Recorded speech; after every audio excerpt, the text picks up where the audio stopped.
The Battle of Diabaly was fought between government forces of Mali, against groups of Islamists militants such as the AQIM and Ansar-Dine. The Islamists held control of Diabaly for no longer than a week until Malian forces with the help of French airstrikes recaptured the town. Background: on 13 January, the French Air Force bombarded major Islamist towns throughout northern Mali. As a result of this, hundreds of Islamists fled to the Mauritania border, where they launched a counter-attack on the western town of Diabaly. Timeline: on 14 January 2013, Islamist rebels began a counter-attack on Diabaly approximately 400 kilometers from the capital city of Bamako. Fighting began when dozens of Islamist vehicles poured into the village, home to a key military base, which had a garrison of 200 soldiers. Preparations for the battle started a few days after the French intervention began, when Islamists sent reinforcements to the border town of Goma, where from there, instead of waiting for Malian troops to move into rebel-controlled territory,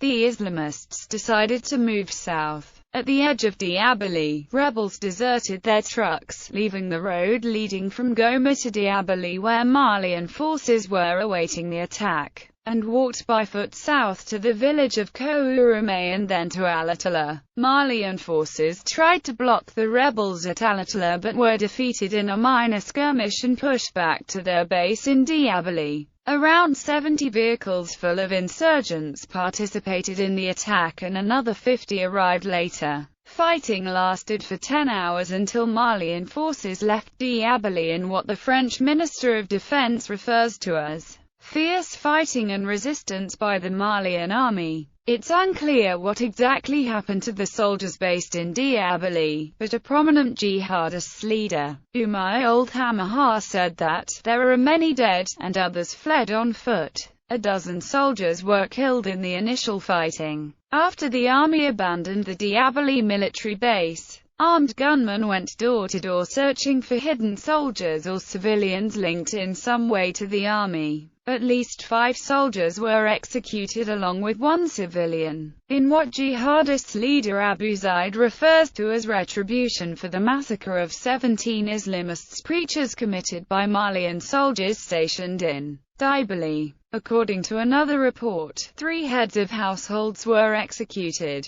On the nights of 14-15 January, French Rafale, Mirage F-1CR, and Mirage 2000D fighter jets continuously bombarded dozens of rebel vehicles near Diabaly. At least 5 jihadists were killed and many more were wounded. Residents said the jihadists began staying in groups of 20 or so trucks, parking discreetly under trees to avoid French aerial bombardment. The same day, the French army was said to have engaged its ground forces in combat for the first time since the intervention began. However, the French Ministry of Defense said the statement was not accurate. On 17 January, a convoy of 50 armored vehicles left Bamako overnight. Residents of Niona, 70 kilometers south of Diabaly, said the French arrived overnight. A Malian security source told AFP that French special forces were fighting together, hand-to-hand, against the Islamists in Diabaly. A resident in Diabaly reported to have counted the bodies of at least 3 dead Malian soldiers lying on the side of the road, and that the Islamists buried their dead next to the village cemetery. The mayor of Diabaly, Oumar Diakité, reported to BBC News that there weren't any French ground forces near Diabaly,